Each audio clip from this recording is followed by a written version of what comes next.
This is good. I know people are back. I think so. Okay. Okay.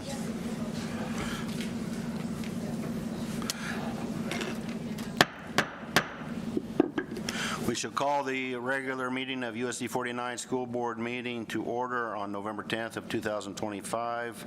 Approval of agenda. Make a motion to approve the agenda as presented. Thank you. I'll second. And it's been seconded. All those in favor, say yes. Yes. Yes. All those opposed, no.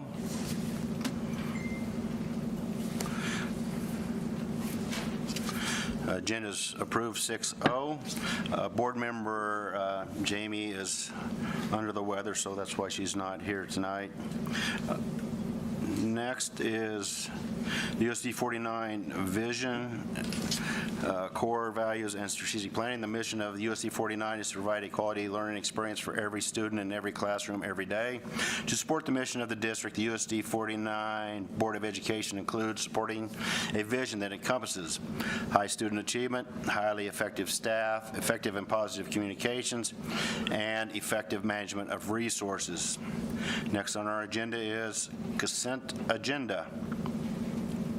Yeah, on the consent agenda this evening, of course, you have your board meeting minutes from the last regular meeting and our work session minutes on October 27th. You have some Hayes Rec Commission meeting minutes, ECC Policy Council, personnel.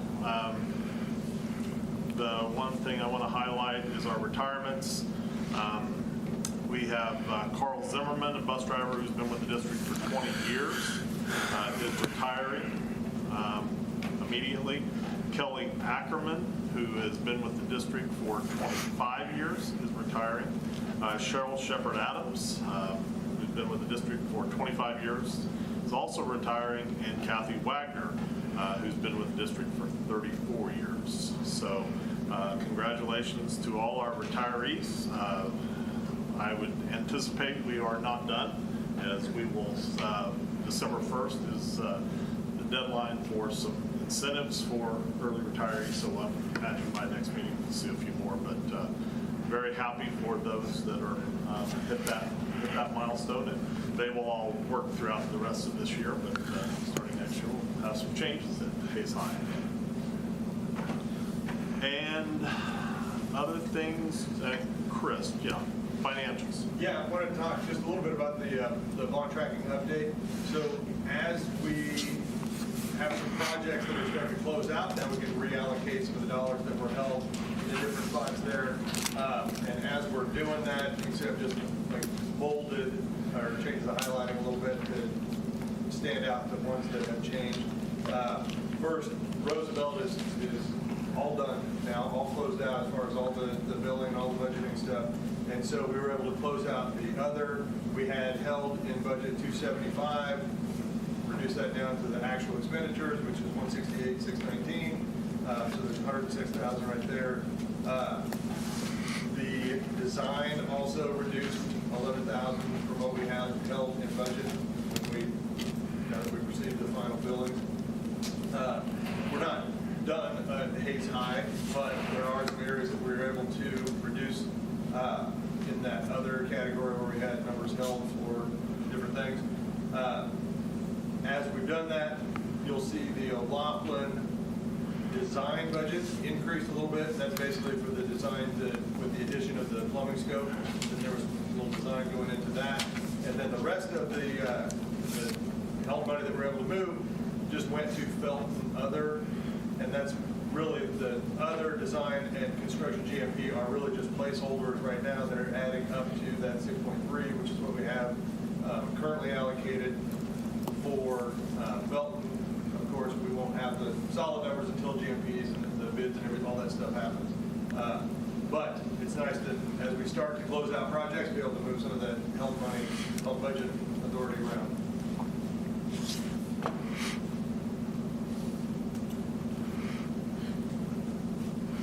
Have we had a bond payment? See again?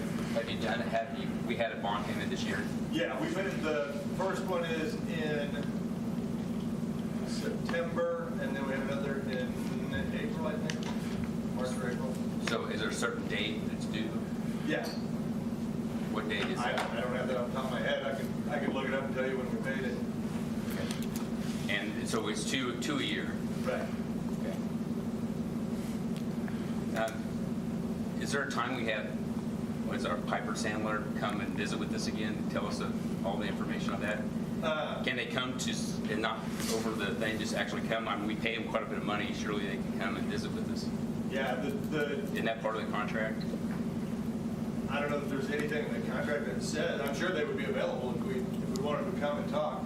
So Piper Sandler managed all the sale of the bond, and then they oversee the financial piece right now.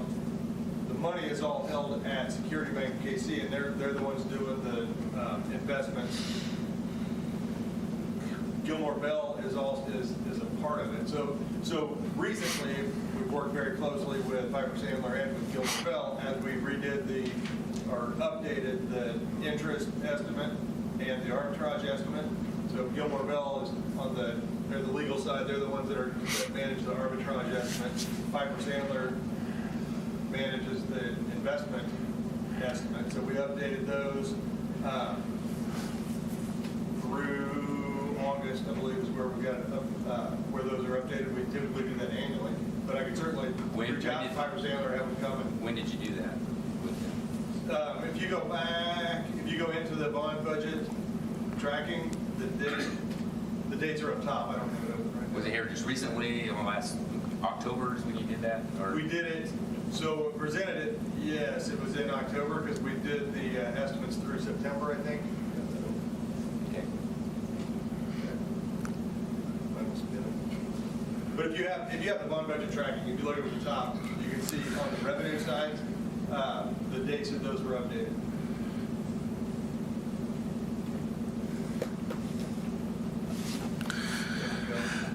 Yeah, so they're through 8/1. So in September, we would have presented the newest revenue estimates, and that's when we adjusted that interest estimate and the arbitrage estimate. And we typically, those aren't so fluid that we do them more often than once a year historically. Now, as we start to get a little closer to the end of projects, it may be more like every 6 months or maybe even quarterly. But nothing would have changed from that 8/1 estimate, or estimate through 8/1 that we gave you in September. Okay. Okay. Okay. Anything else, gentlemen? Okay. Mr. Any discussion? Wagner? Yes. I would like to pull 2.6 And that is what? financials. Okay. Thank you. Anybody else?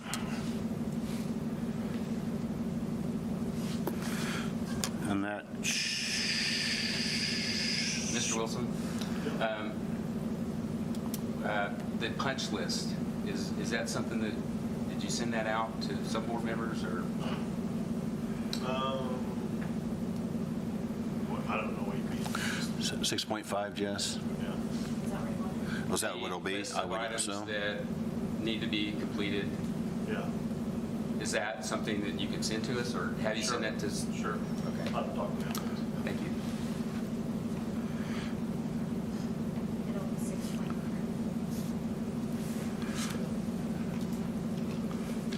It'll be 6.3. It'll be 6. Well, I got 6.3 is middle school, and then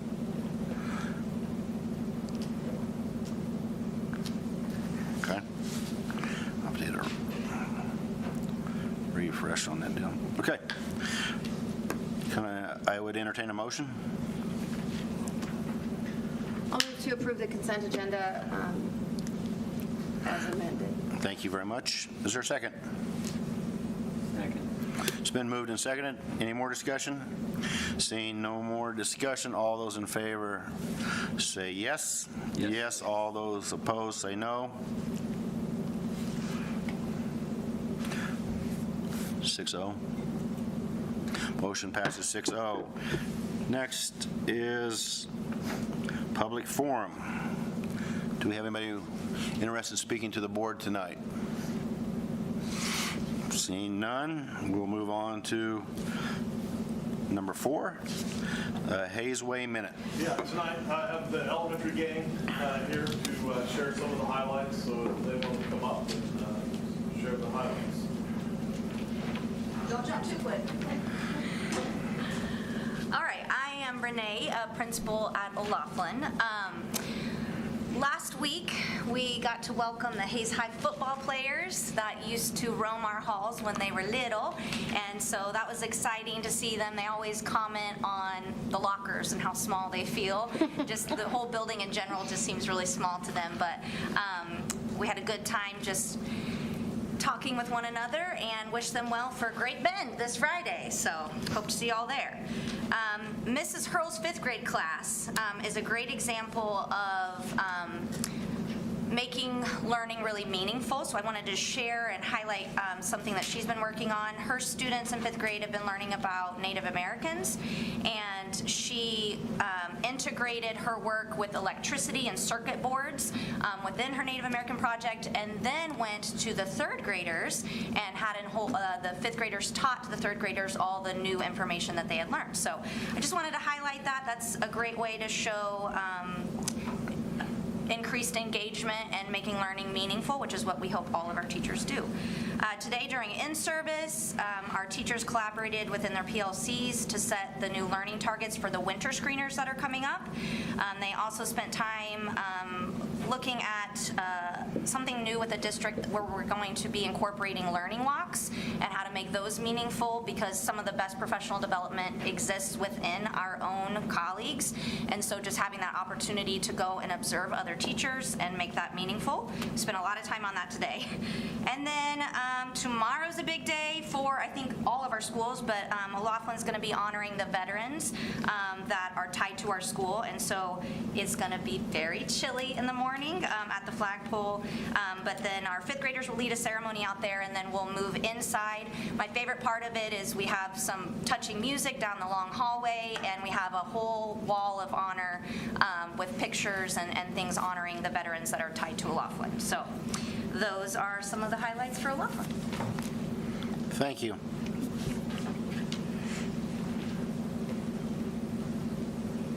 Okay, I'm Chris Schrammig, principal at Roosevelt. And first, I just want to honor Doggo Kano. Last week, Thursday, he was announced as our Young Professional of the Year through CAPERD, which is the Kansas Association for Health, Physical Education, and Dance.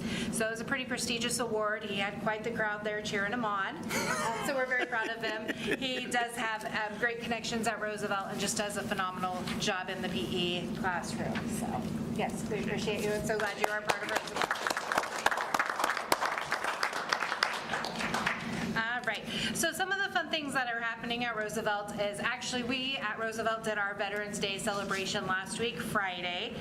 It was a little bit different than previous, but it still went over great. The veterans really enjoyed it, and our students put on a great celebration.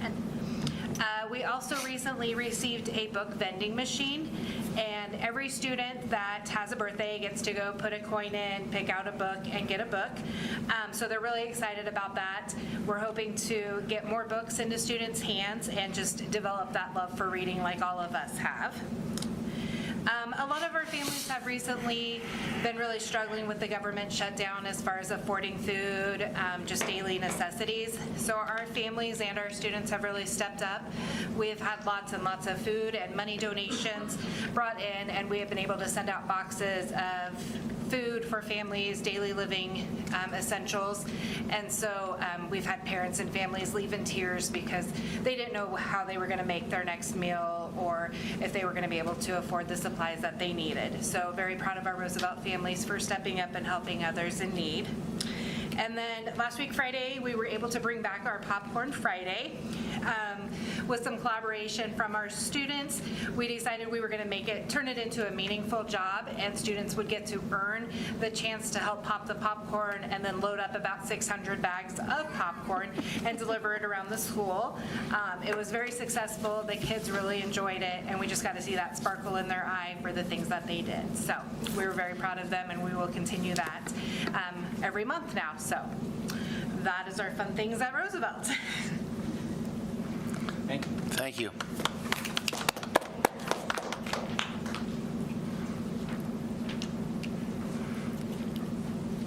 apparently we're going alphabetically. Wilson's always last, so I have to say we saved the best for last. No. Anita Sheevy, principal at Wilson. I asked teachers today, since we had our PD day, and these were their thoughts. So first, they wanted to recognize our amazing support staff of paraeducators, aides, custodians, cooks, and secretaries, and recognize that we can't do what we do every day without them. And we have a really great team at Wilson. Building-wide, they also appreciate our specials teachers this year, because they're full-time in our building, are able to support our Soft Start, our quiet lunch option for those who have sensory issues, and our lunch with 200 of our favorite friends is a little overwhelming. And our MTSS options, we're able to provide more options for MTSS because our librarian is doing some enrichment and book clubs during MTSS time, those multi-tiered systems of support, so that we're addressing all levels.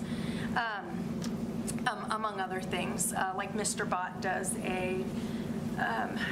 it's called Rock and Water, but it's like teaching self-control through some martial arts tenets. So we appreciate that they're willing to kind of step outside the box and also showcase their talents and teach them to our students in different ways. Our 5th grade WOW leaders will be serving the Kiwanis Veterans Day Luncheon on November 13th, as well as leading the Veterans Day Assembly that morning. So we're a couple of days behind Veterans Day, but we wanted to recognize our veterans and our parents who are currently serving or have served, and family members. Our first ever STEM night will be held tomorrow night, so we're excited to welcome our families to that. So you're welcome to come join us. We're excited about, it's a fall festival, but it's with STEM as the theme. All of our kindergarten students are walking into the building independently. So kindergarten teachers are very excited about that. That's a big task. Now we're working on tying shoes. We had 96% parent participation in conferences, kindergarten through 5th grade. So we are very thrilled that our parents are engaged, and we appreciate that very much. I have 3rd grade is piloting co-teaching again, and this year in writing. So we're working on that. And finally, 2nd grade wanted to acknowledge their FastBridge growth. The percent of students meeting the benchmark in math increased from 70 to 86%, and the percent of students meeting the benchmark in reading increased from 66 to 100%. So and obviously when we take it the next time, the benchmark moves, like they raise the bar a little bit, but I'm anxious to see how those readers do. 2nd grade, we always see phenomenal growth in reading, and our readers kind of take off once they start reading chapter books, so that's really early for them to hit that threshold. But overall, we're just thankful. Thank you to all of you as well for what you do to support us. So, Thank you. Just want to make a couple of comments if I can. Those of you that do the Veterans Appreciation, you hear such great things in the community about that, how much they look forward to those events. So kudos to you guys and the kiddos for participating with that. And then just a question for you, Mr. Wilson, as far as the needs in the district with food. We're hearing that more and more right now. Are there needs in all the schools that we need the community to maybe step up? I know Christina was good about putting their food drive out there. Is that something? Yeah, I think every building, correct me, has a pantry, and so they probably need to be restocked. I would guess that'd be the case, is all those pantries always need to be restocked, especially if we're distributing a lot at this point, so Okay, I think that's probably the case. Okay, thank you. Well, and speaking about the women who lead the Supporting Our Students program, I know they got into two of our buildings today. They're doing a coffee cart, beverage cart, which is really nice, so that teachers, if they see that immediate need, they can support. And those are the types of things that I know we have great community support. It's just sometimes making those connections. So trying a new way to get in front of the teachers and let them know so that we can support our families. And I do know we get calls here at the district office, and a lot of times we aren't keeping a pantry here, it's in the building. So that is on our admin agenda for this Wednesday when we meet, just to see where their levels are, who needs the help, because when we do get the calls, we just want to make sure we get to the right place.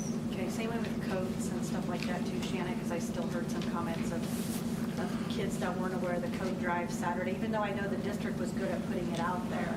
Maybe just putting it out there with Christina being here, that's still available to our kids that don't have one.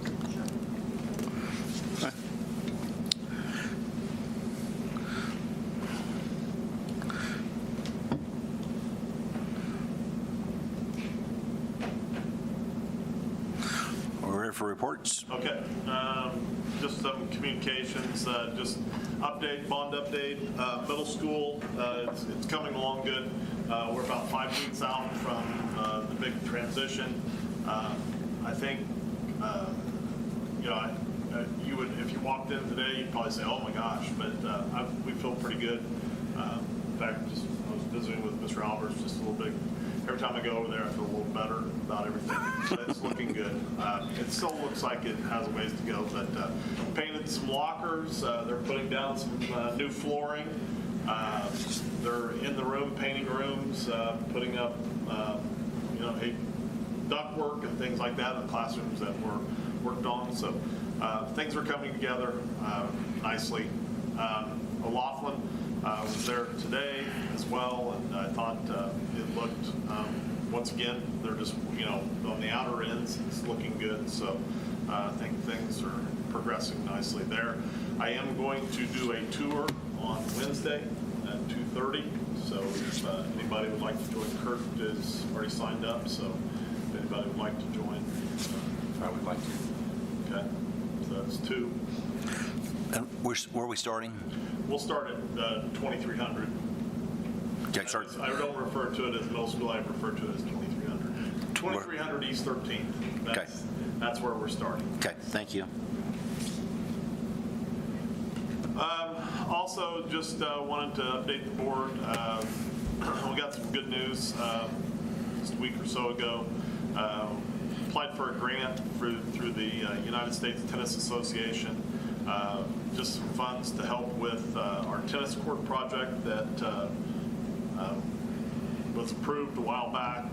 And so this is just information to share with the board that we were selected to receive $140,000 from the USTA from their tennis venue services grant funds, which helps anyone who's building tennis courts to promote tennis, some funds. And then we also are going to receive another $14,000 from the Missouri Valley Tennis Association for a total of $154,000. So good news, just to help offset some of the costs that were involved in the tennis projects. And who wrote the grant from?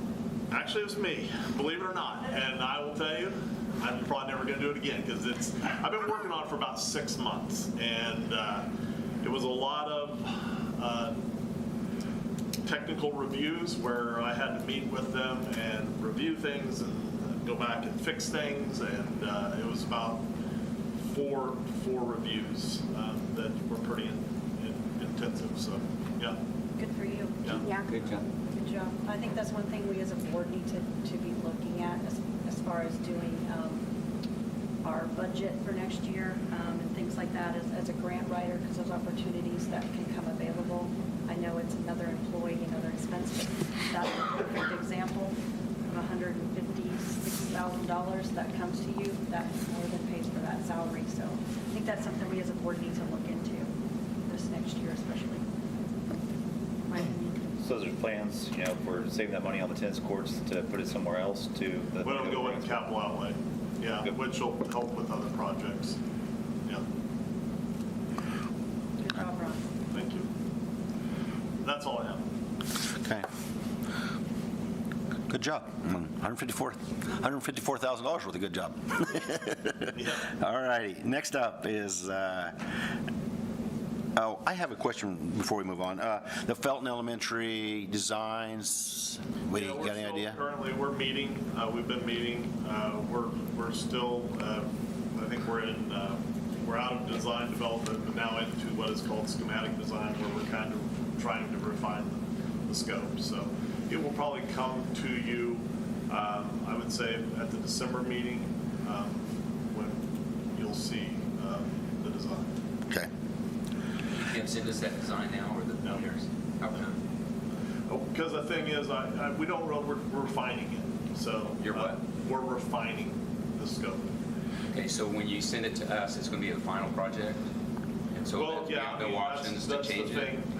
That's what we're doing. I mean, we're working with Anita and other school personnel to, So I guess my question is, why can't the board see those scanned? You're you're showing it to a lot of other people. Well, Why can't we see it? technically, just so you know, I don't even have it. I mean, I don't have the design. I see it when we meet, so. Okay. yeah. So what about at the 2300 East 13th? Do you have those plans completed? Well, you have them as well, yes. Okay, there's some of them that, all of the things aren't labeled, and when I asked you at the tour, you said you didn't know, that Tom would know, but you, so how do I find out that has all the, that this room is gonna be what, and that is, do we have that now? We can get that to you, yeah. Okay, that'd be That's what- awesome. But probably at that time, it hadn't been decided, but I think we've refined that since then, so. Okay, so could I have the updated one? Sure. Please, thank you. Okay. All right, thank you very much. All right, on to 6, action discussion items. 6.1, building report card update. That's me. That's you. Typically, we would have looked at this during our board retreat in August. However, the scores were delayed in being released, so I'm going to talk a little bit about why that is and then we'll look at the scores. And then parents, today we sent the message out to parents whose students would have taken the state assessments this last spring in 2025, letting them know how to access them. The state now has a parent portal. So instead of like turning them off or mailing them home, they are accessible on the website. So if parents need information, they can contact Amy Arnold or myself, and we'll make sure we get them the right email. But those went out today, and again, the delay was due to having a delay in the state assessments themselves. So we talk about, sometimes you'll hear CAP, that stands for Kansas Assessment Program. The other thing, the other word acronym here is KITE sometimes, the KITE system. That's just the tool that's used to deliver the assessments. So we're talking about those state assessments. The key findings that led to this correction, so basically they were delayed we were delayed in receiving them because this summer, educators spent time looking at cut scores and setting new cut scores. And the reason for these corrections or adjustments was they found over the years, and it's been 5-7 years, that the cut scores were misaligned with actual data on student success. So we're looking at student data beyond state assessments. We're looking at graduation rate. We're looking at post-secondary success, ACT scores. And what we were finding is students who were level 2 were scoring high on an ACT, as high as maybe a level 3 was.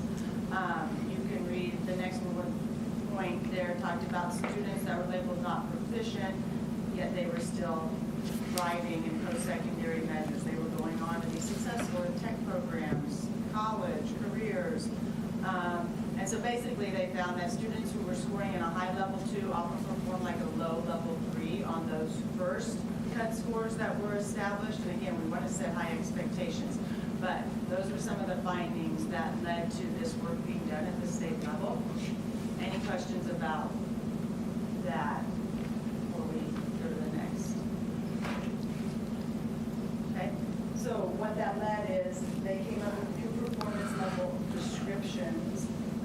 So we've always had 4 levels, but how they define those levels are a little bit, they flesh those out a little bit. So if you look at a level 1 student, that says that they have limited ability on grade level standards. And so there's some intensive support that's needed. So that level 1 kids, we want to shrink that population of kids. We want as few kids in level 1 as possible.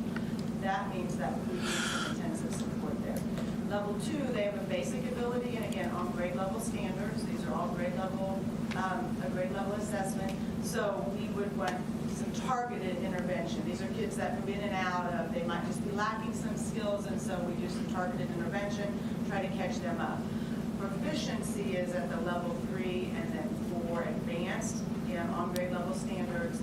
Proficiency is they're meeting those standards, and level 4 is they're exceeding those. So still 4 performance levels, but that is how we would describe them. So Shannon, what do you mean by like level 1, limited ability on grade level standards, needs intensive support from teachers? Yes.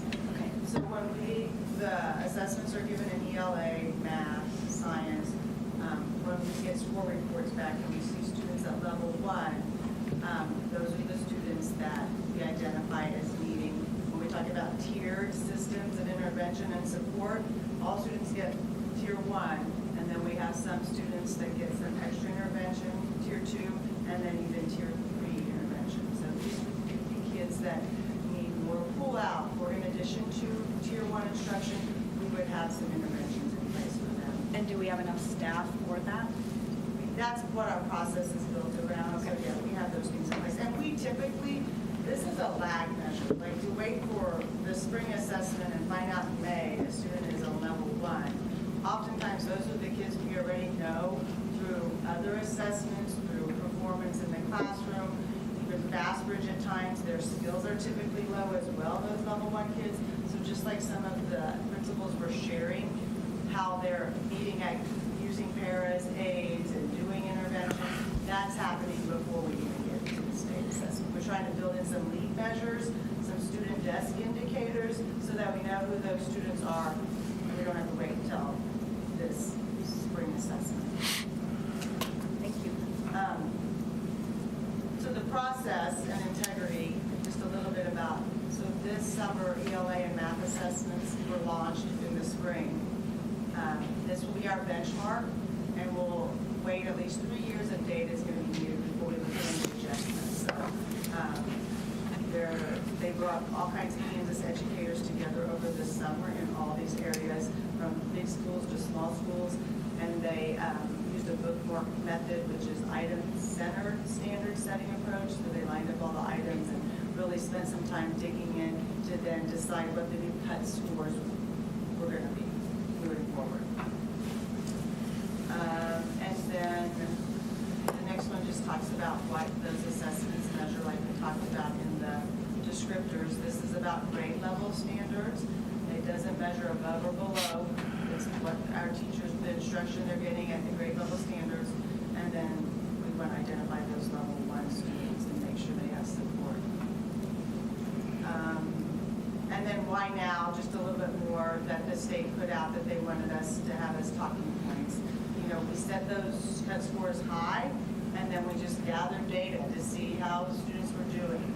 And we found out that, again, upper level 2s were scoring more like levels 3s and 4s. But once you say it's a level 2, it's hard to say, but they're still doing okay. But the more data we have with ACT, the post-secondary, that's when it became clear that we need to do some recalibration. And so that's what happened over the summer. So, any questions about any of that information? So they're just recalibrating. Right. Yep. And so then I just gave you some of the data. The next set of graphs there, this is longitudinal state assessment data for ELA. And so we want, for our level 3 and 4, level 3 is green, level 4 is blue, we want 75% of our students to be there. That's our target. So that's the black line that's over to the right out there, above the 75. So you can see from 21, 22, each year, we held pretty steady. But you also can see when they recalibrated things, we have more students now in level 3, and we have more at that proficient level. Down below is level 1. We want to keep our eye on level 1. So the black line there, along the 10%, we really want to have 10% or less students in level 1. That would be typical. So again, we did reduce that with these last spring assessments, and that's it. The next page shows you where we are in math. Same type of graph there. So again, we're growing in the proficiency, and we're shrinking level 1. I just wanted to show you longitudinally how that looks. Okay, the next couple graphs, and you can click into the building report card. I linked it there in the title, but I just cut and paste where our students were in comparison to the state. And so for ELA, this is all students at the district level. So this is the broad view. You can see where we were last year or the year before in 2024, and then where we moved this last spring in 2025. Again, shrinking that level 1, growing in the level 3 and 4. That's in ELA. And so we are above above state averages in ELA and have seen growth in proficiency percentage and that reduction at level 1. And then math, same thing, continue to be above the state averages, and we're also trending in the right direction with reducing level 1 and then seeing that increase in level 3 and 4. And then science is there as well.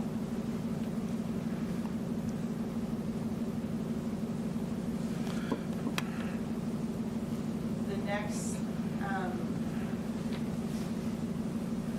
page recognizes and shares that the district earned a bronze for the state assessment score. So one of the stars recognition at the state level is being academically prepared for post-secondary, and that's based on how students do on those state assessments. And so we actually moved from copper to bronze. So bronze, to get to bronze, you had to have at least 50%, from 50 to 59.9% of your students scoring above the state average and in the proficiency level. So that is where we are. So that's something to celebrate. And as I talked to Wilson a little bit, it's really the processes we've been able to build into PLC time, to building leadership time. The work's really being done at the student desk level with teachers looking at data, having time to make adjustments with instruction, to design interventions and respond. And then this is where it shows up at the end on those lag measures, the state assessment. So good job for earning bronze on that. The next outcome or reporting that we get back is graduation rate. So you can see where we are as a district from 23 to 24. We went up 93.5% is where we were. Again, this is even more of a lag measure because we always do our graduation cleanup, scrubbing of data in the fall. So we just did that for 2025, and that will be reported next year. So this is based on the class of 2024. So we're above the state average. We do have two high schools that, I just make that note at the top of that slider page. Hayes High's rate was 97.6. Hayes Virtual School was 61.5%. When you take our total high school students and what their graduation were, that's how we get that district of 93.5. Because the virtual school is a high school building of its own. And so for that, as a district, we earned silver star recognition for our graduation rate. From 93 to 94.9 is silver. 95% above is where we are with gold. That's how they recognize those with the gold star. And then this sometimes can be a confusing chart because this is even one more year of down away as far as lag measures, 2023, because we track students 2 years after high school to decide some of these post-secondary success criteria. So we look at 5 years of data. The gold is graduation rate in our district. The orange is of those students who graduated, how many of them went on to some post-secondary success, which is earning a certificate in high school while they're still in high school. Maybe they went to a technical college. If they were still enrolled in a 4-year institution for 2 years out, that's how that data is compiled. So we look at it 2 years out. And then we look at our effectiveness. The blue is, of those students who graduated and were successful, what's the 5-year effectiveness rate? Because if you don't graduate 100%, there's going to be a little bit of a difference there. And so they look at that for 5 years, and you'll see over on the right, those are the numbers there. And so our 5-year effectiveness average is 57.6%. And the light blue says where we, as demographics of our district, should be, and we're scoring above that. So you want to be within that range or above for sure. So post-secondary success is the certification while in high school or post-secondary degree. And then some of the things that impact that predictive grade would be how mobile our student population is, how many are on free and reduced, IEPs, just different demographics might indicate different levels of obtaining more than that high school diploma. So for those things, we earn bronze as post-secondary success. And then because we were above the state average, the extra special award is a commissioner's award, and that is also noted there. So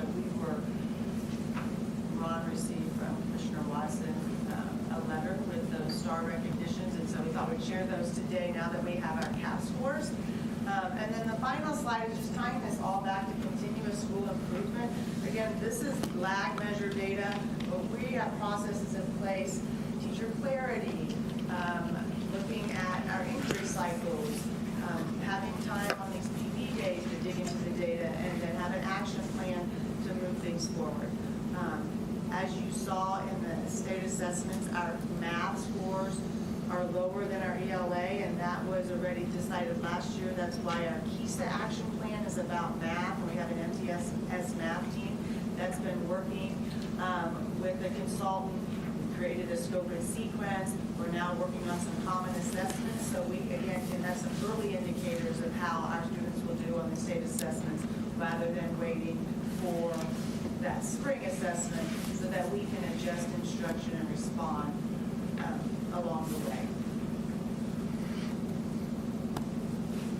Questions? I sure hope that their tests and their test questions are real-world math, real-world science, and we don't go down the road of teaching for the test. That the skills that the kids are gaining are good skills to have, that not just we can score high on the test, because there's a difference a lot of times, or sometimes, but, you know. I mean, back in the No Child Left Behind, they were told that they were pretty identified.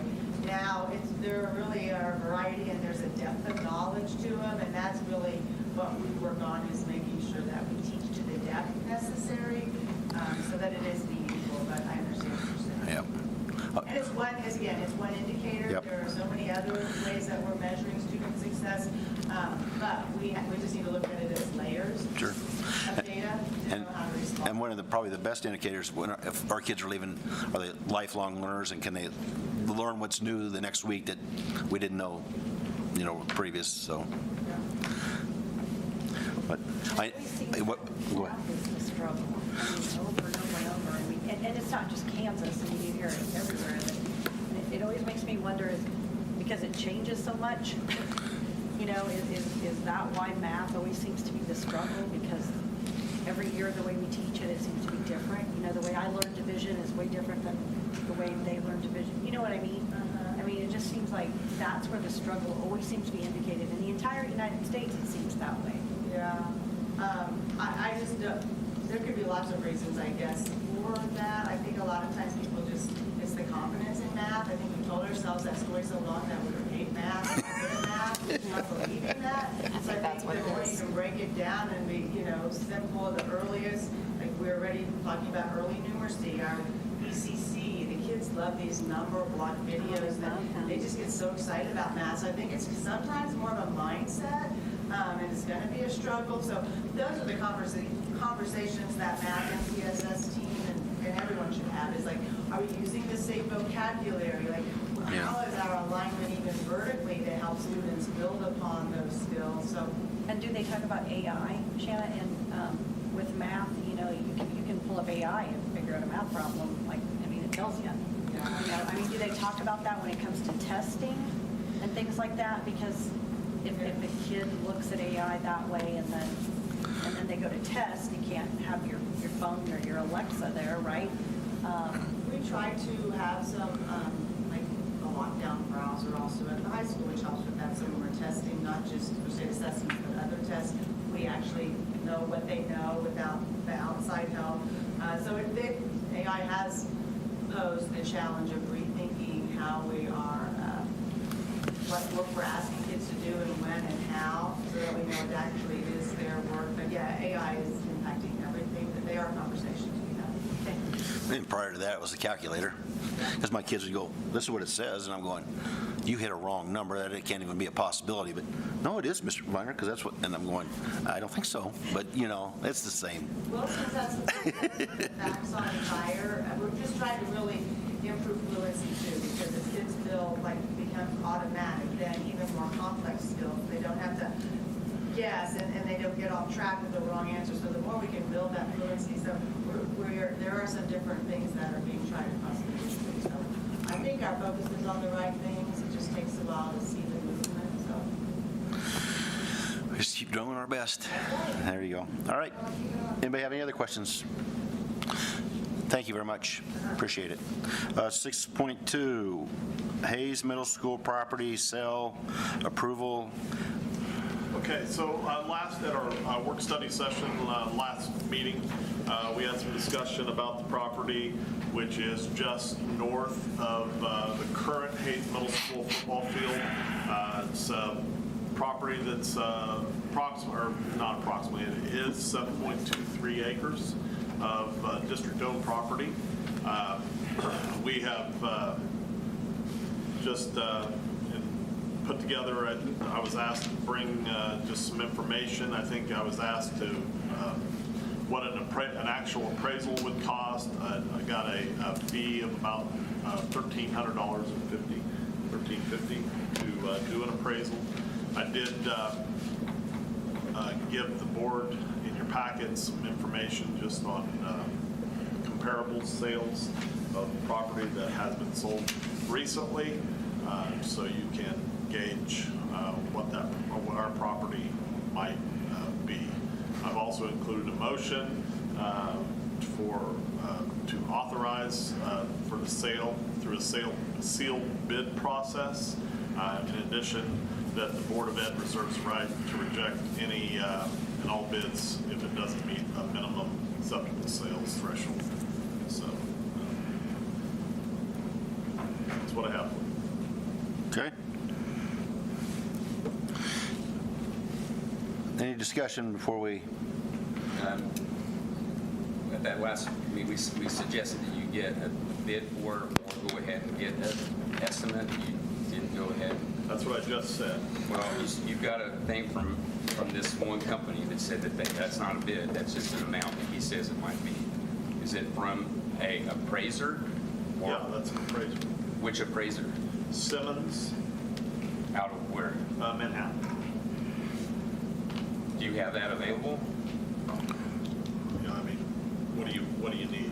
I'd like to see the appraiser, the bill, or what he said it would do.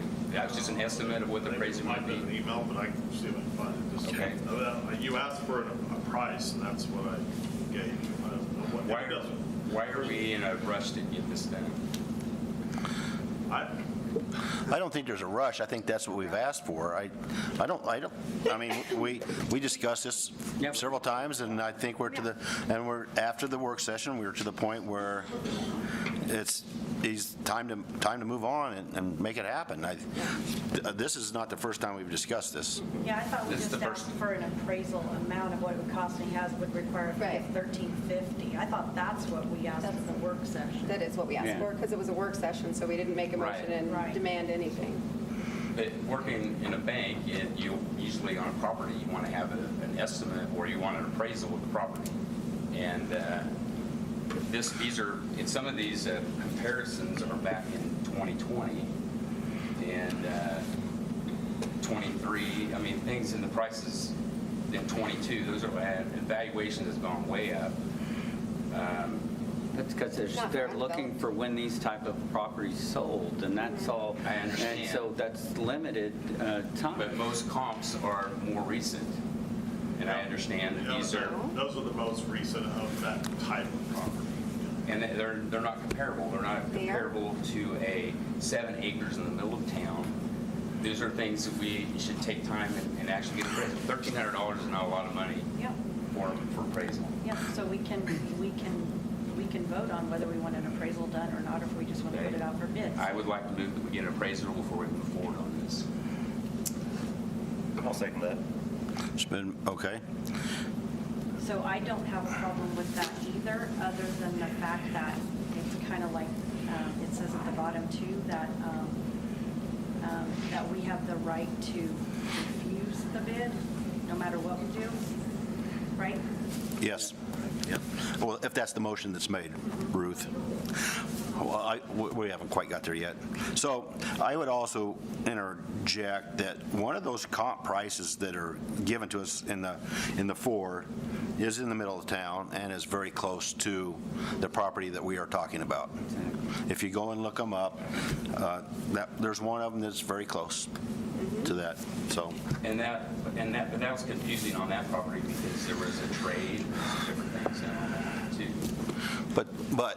But if I look at all 4, they're all within the similar price range, and if somebody tries to, I don't know if the correct language is lowball us, we have the right to refusal. Yeah. So I don't know what we're gaining by No, all we're going to doing appraisal, because Given some- if we have 4 markets of things that have sold, and that's where the price is, I think that's what the appraisal is probably going to tell you. So. That's the only one within the year, right? And there's another piece of information is that has a water well and the water rights. How much are those water rights worth? I don't know. And then I did ask that, and I've been informed that the water wells that we are currently using will stay on USD 49 property, and they're located, would be east of the football field, correct? The actual, there is no water on the actual property Yep. that we're considering selling. Are those 2 dots on that red line, are those the wells? No, those are throwing pads. Discus rings. Yeah. Okay, so where are the wells located? Well, the wells are up by the building. They're not on the property. See, that's what I was saying. There is no water on that Yeah. property. And I was under the assumption they were over there too. I was Yeah. too. I got thought you were told clarified that. today. Yeah. But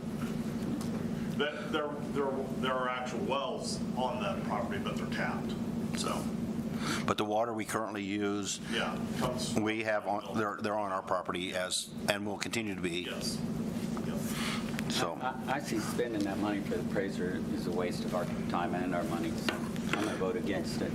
okay. Well, I think that you can do both. We can move forward on selling it and get an appraisal. That way, when the numbers come in, we'll know better where we're at. And Ruth, maybe you can help me on this.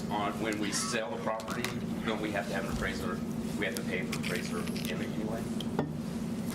A lot of, you have to have a loan, you have to have an appraisal to be Yeah, able to we get have that a loan, loan. but we wouldn't have, I mean, And a lot of times that should either share or paid by the seller or the yeah, buyer. the buyer would have to Purchaser. have an appraisal done if he has a loan on it, but if he's paying cash, he doesn't have to. But wasn't brought up I at the work understand session. that most people That get one a of loan. the, sorry.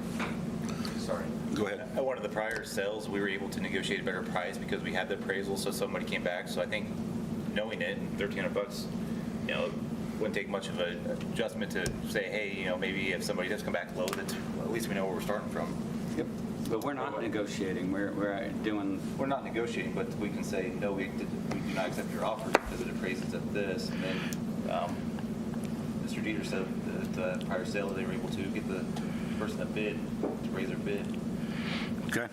Mr. Peter, you deal with this a lot with county stuff. Is it feasible to pay an appraisal, somebody to appraise? Where is that? I don't see. Versus just taking the bid and rejecting it or approving it that way? Do you see efficiency in that? Well, you're asking me to make a policy decision that you need to make as board members. Okay. I don't think it makes any difference one way or the other, frankly. Chief And I Agenda, do Captain agree questions. somewhat that you need to have some kind of a value you're working off of. And without that, how do you know whether to accept the highest bid? Okay. And this assumption we're given, an appraisal will cost around $1,350. I mean, $1,350. Okay, thank you. That was easy to say. Okay, any other discussion? I guess cutting it back to the work session as well, we had talked about this going to capital outlay. Is there any talk about putting this towards repaying the bond, trying to get things paid down quicker? Since we're liquidating property, that we could put it towards paying down the principal? You mean the sale of the property? So yeah, we sell the property for whatever and then putting that directly towards the repaying the bond. we're not working from that standpoint. I mean, we do, I mean, any property revenue would probably go, we would hope that it could go back into capital outlay to help offset a lot of our needs that are popping up. Yeah, I just think that we are, again, spending a lot of money and not watching the Okay. money very well. I understand. But this pertains to selling this property, not, okay. Yes, sir. I mean, if we're not rushed to it, we have $5 million in capital outlay, which is more than we've had in a long time. We don't really need it. I mean, But as our president said, we've been talking about this for a long time. It's time for us to move This is forward. only the second time we really talked about it. No, it's not. In public, because others wouldn't even. Okay, so, are we ready to move on with the voting? Sure. You're good? I will. Okay, so we're going to vote on a motion to have an appraisal done on that property. Correct? That's what you stated pretty close, Alan? Yes. Okay? Before we move on. For 13. Before we move on, or we can't move on and have the appraisal done at the same time? Can't we have? If we're not in a hurry, why can't we Okay, just get the appraisal? so you want the appraisal done prior to? Yes, sir. Okay. The reason is how, like Mr. I got it. Okay, and that was seconded, Jess? Yes. Okay, any more discussion, Mr. Park? Okay, anybody else? Okay, we shall vote on the motion to get an appraisal prior to posting the sale of said property. Is that stated fair enough, Mr. Jeter? I understand. Okay, thank you very much. Okay, all those in favor say yes? Yes. Yes? All those opposed say no? No?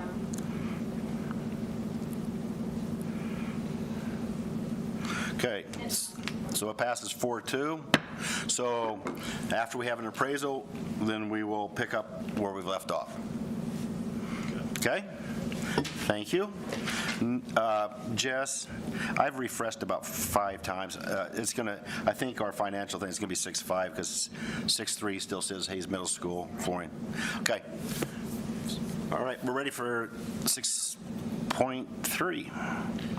Yeah, this is a quote for just to finish out some flooring inside Hayes Middle School, 2300. There's 2 areas. The band and vocal rooms, as we are trying to get those rooms updated, we'll be painting those rooms as well as, and currently the flooring's not in very good shape in either room. So we just feel like this time, these are not projects of Nabholz or any under the bond, but we'd like to get them updated while we can, as well as the servery area, which sits outside of the cafeteria. This is where the students go in to get their food prior to entering the cafeteria. As we moved equipment out of there, we noticed how poorly the tile, the tile is gone. So we need to cover the bare concrete back up. And we'll be adding just the same design that is currently out in the hallway that's being done as part of the bond. So this is just a bid from Bitsum, who is doing all of the work for the updates on flooring at Hayes Middle, and it's for $68,250. Okay? Mr. President, I make a motion to approve the flooring at Hayes Middle School for the cafeteria serving area and band vocal rooms from Bitsum Commercial Flooring for $68,250. Thank you very much. Second? I will second. It's been moved and seconded. Any discussion? Is this removal and putting down new? On the quote, it Yeah, says so- yes. yeah. Okay, so there's no asbestos in this? No. Yeah, I guess I'm going to vote no just because I think this should have been part of the bond itself. I'm glad that we're getting local people to come do the work, but Is the funds not coming from bond money? Says from the bond. This money's going to be paid for out of, with yes bond? for this. Okay. Okay, any other discussion? Any more discussion? Seeing no more discussion, we shall proceed to vote. All those in favor, say yes. Yes. Yes. All those opposed, say no. Motion approves 6-0.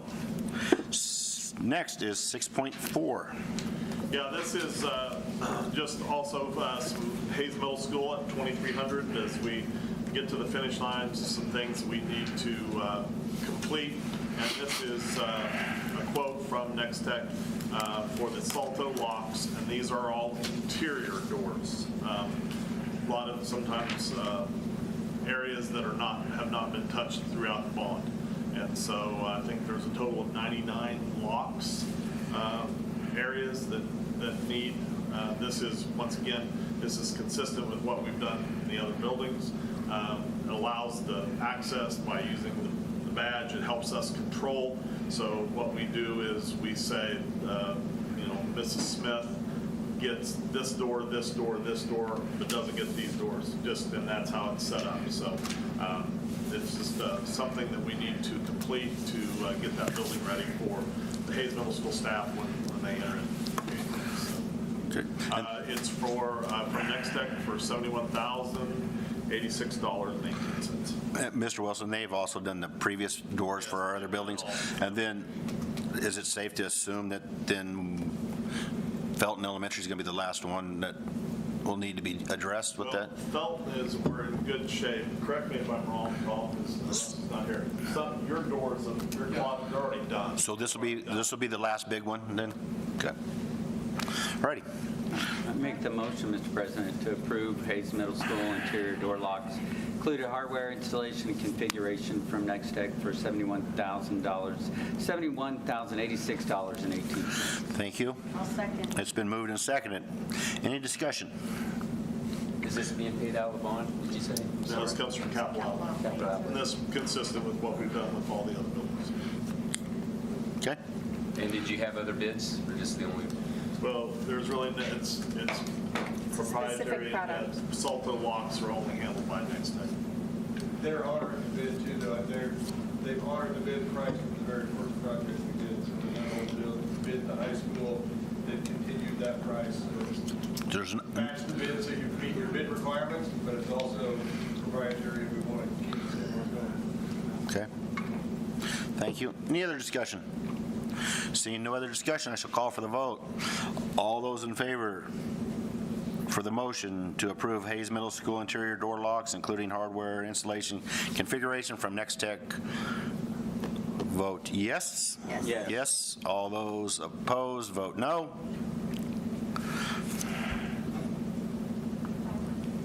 Passes 5-1. And 6.5 is the financials. Mr. Park. I have a question on, it was a bill for $6,000 for miscellaneous repairs at Hayes High from a construction. I mean, we just got a brand new building. What was that? Can you tell me the PO number or the invoice number? I'll look it up and get back to you. I don't know. I think it says $6,000 miscellaneous projects or something, if I recall from. Miscellaneous projects at HHS. Yeah. So that one was actually just going through, finishing off some of the installation, I think. I'll go back and get the details. I don't want to guess and be wrong. I'll look it up. Probably has something to do with those bathrooms, I'm guessing, and the other things we constructed. I believe it was mounting, like doing the mounting of the TVs and stuff. So Okay. our IT department didn't hook up, but we had them go through and actually adjust the heights and all that stuff. Fair enough. But I'll look it up. While we're on financials, the bond payments are 9/1 and 3/1. Okay. Every year, 2 payments. The first? Yeah, December 1st, Okay. March 1st. Okay. Are there Mr. penalties or anything if we miss that, or? Yeah, it would be. Yeah, big ones, probably. Don't. You got any other questions, Mr. Park? Yes. And the next one is all the projects, the concrete projects, they were by a vendor, same vendor we talked about last time. The total of these projects was $31,000, but of course, they're all broken down, so they're not under $20,000. And I'm assuming this was not bid. And so why are we bidding these projects? I'll have to go back and look and see which ones you're talking about. I can't speak to that off the top of my head. There are the slabs for the bleachers, there's a scoreboard Didn't you installation, email- softball field. Well, let him finish, please. At the last meeting, yeah, we had, it was because it was two separate, entirely separate projects. Now- One was demolition and one was put it in. Right, So one that's was really, demolition for the curbing around the busing, and the other was putting in for, if I remember right, it was maybe the softball scoreboard or something. It was another project. I will have to go back and look, and I'm happy to send that out. I think it's right here. It's in our email. It was dated 10/13. The saw cut and haul off was for site repair, and then there was a curb and gutter pour, and Chris sent us this email on October 13th. That was the, and that's. That where was we the get one that he was incentives. talking about. that was the meeting before. That's The the one he was invoices. talking about. Yeah. Now he's talking about some new ones now. Question now, are you asking about three invoices in this set of? Right, those invoices that we got, is that normally what you pay from? Because those look like field tickets and not invoices. Is that usually field, that's the only invoices you have? Because it's like, it's at approximately, most invoices are more detailed and more, tell you exactly what we're paying for. I sent you the invoice that we received. Those two. Those are the invoices. Yeah. So, yeah, can you send those invoices here? I just don't, even if it's $2,000, I don't know why we don't bid that. What's the When you process? say of bid, I guess I would like to clarify to the board, I guess, what direction you want. Because when you say bid, we have a website. We draw up all specs. We run it through legal. We post it on the website for 10 days. We have an opening where everybody comes in. We're talking about that for $2,000. I would suggest that would not be very efficient. No. If you're talking about quoting, then yes, Buildings and Grounds has vendors that are on our list that we use. And when we have projects come up, they'll go out and say, hey, give me a quote for this $2,000 curb cut. So have these been quoted? You don't know that? I will have to, I can go Okay. back and ask you that and Okay. find out specifically, but I can tell you they weren't bid. We Okay. post them on the website for 10 days and do it. But also, if board members read the financials and have these questions, they can email you. So these questions would have answers. I would be, yeah. Yes. Bring it or email everything. And I've emailed him several, and I have the answers before Yeah, the meeting. I mean, they each have a separate invoice date. It's Yeah. very apparent that they're different projects. Okay. That'd be great, Mr. Binder, but when you get those answers, they're not shared with the rest of the board. And so. But Mr. Park, if you have questions about invoices, Yeah, you can ask. you're more than willing to. And that's what I'm doing, I'm asking. I understand that. In an email I would be can't the do that, preferred way. Mr. Brooks, I can. And it's a reason to do it, because it's supposed to be public and transparent. And when you do it behind the scenes, it's not. So you Now, if come to the share board that meeting information, that'd be great. ill-prepared. So I would say, So, anyway, questions, I put the answer in the board notes so that everybody can. So if I send you a question about this thing, it's in the minutes, so all board members saw my, Put it in the notes that go out to the board. so this, it's. Is it emailed to us, or you say it's in the board notes? Yeah, it would be in the notes. In the section agenda. To the board. Yes. But they're not emailed, no. No, Yeah. he's not creating that. But he emails you directly back to your question. But, yeah. Okay, I would Got it. just like, why does the board, like $14,000, why don't we bid that? Why do you feel like that shouldn't be bid? I mean, that, contractors want to be. Policy for one thing. Yeah. I You mean, what? Policy. But if it's quoted, It's quoted. we don't know that either because we don't have that answer. But if it's quoted, I don't know what the difference is going to be. Because it's going to be a local Right, it's a. business doing it. I spoke to a local concrete contractor that said that he was hoping to do some, work with the district, but never has an opportunity. It's always just kind of given to one individual. I'd say give us their name, we'll make sure they're on the vendor list, and they'll get all access to all projects. Won't be a problem. And they say that you have it. What? They would say you have it and have had it for years. Have one. I don't know who you're talking about. Vendors that We have dozens. I'm not aware of that. I think the thing is, I think we strive to, get as much local workers, we've done a really good job, so I think we should probably be applauded for that, so. Okay. The one thing, there's these 4 projects, and then they can't do, unless they're all there at the same time, and I know they're invoiced different days, but they could get done quicker if you had different people doing it too. Not necessarily. Okay. That's true, not necessarily, but sometimes it is necessary. Any other questions, Mr. Park? Thank you. Any other? That's, Well, you're good. yes, I would like to make a motion that we bid as many projects as we can, especially if they're over $10,000. Okay, that will need, Policy discussion. that would need to go to the next board meeting, and it'd have to be policy, because policy right now says $20,000. So if we want to have a policy discussion at the next board meeting, That's the maximum, and that doesn't say it has to be that. It says that it can't be more than that. how about Chris can come back and tell us when things get quoted, when things are needed to bid, so we have information to make that decision. Is that fair enough? But if we're giving authority to them for that amount of money, Well, I understand that, but I think there's some confusion between what's quoted and what's bid. And the other thing, if we could get Rusty and say, how is your list composed of who gets these? Maybe that answers some questions as well. Is that fair enough? Okay. All right. Okay. Thank you. Is it going to pop up for us, Jess? Oh, I have one. Okay. Have we made a motion to approve? Not yet. financial- What'd you say? no, I just need a motion. Yeah, we don't Okay. have a motion. I understand that. No, I understand. I was just asking the question for. One other question was, in the financials, there's a license that we pay for. When did we start paying for license? It's for maintenance. A maintenance license. We don't pay license for administrators or for teachers. And so when did we start doing it? Because we didn't used to do that. I'd like to know when we started paying. I don't know which license you're talking about. Okay, one of our maintenance workers, it says it's like the third item. And his license was paid for. And so I guess my question is, can you find that out? That was, No. That's most likely. yeah, we've always paid for the certification. I don't think that's for, can No, he's I signed the check. Is that okay if I speak to that, Mr. Jeter, without stepping on anybody's toes? The check is made out to the city of Hayes, so I don't know if we have to be,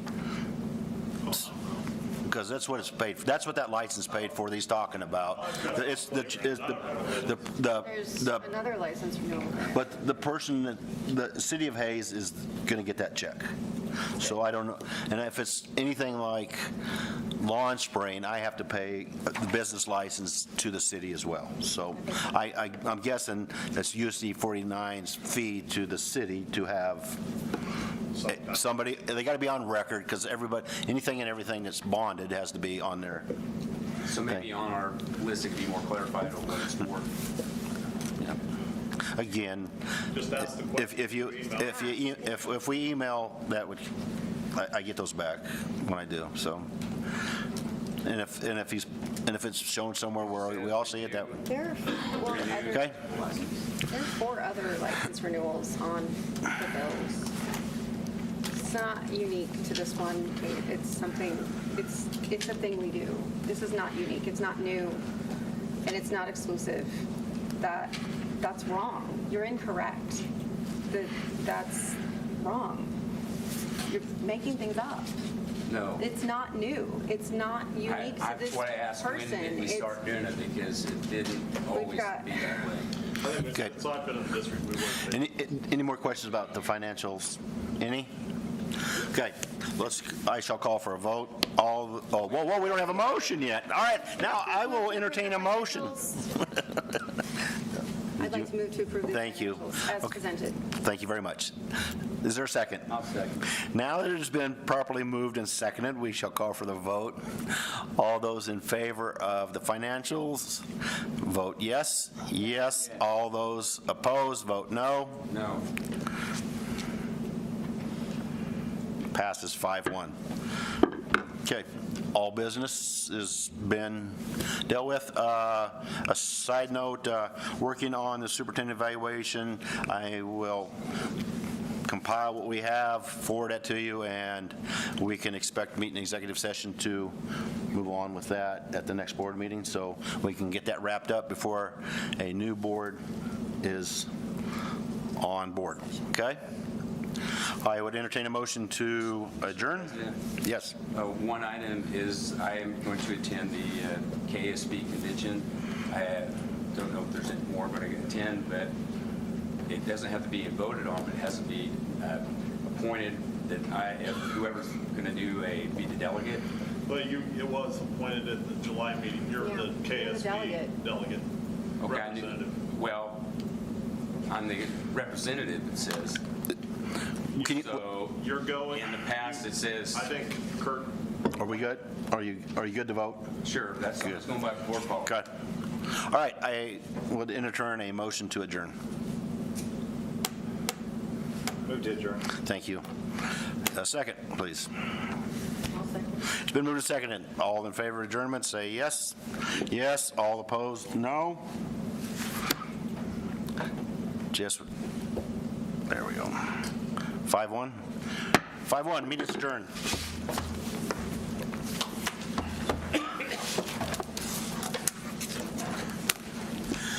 I was trying to get that with no emotion several times.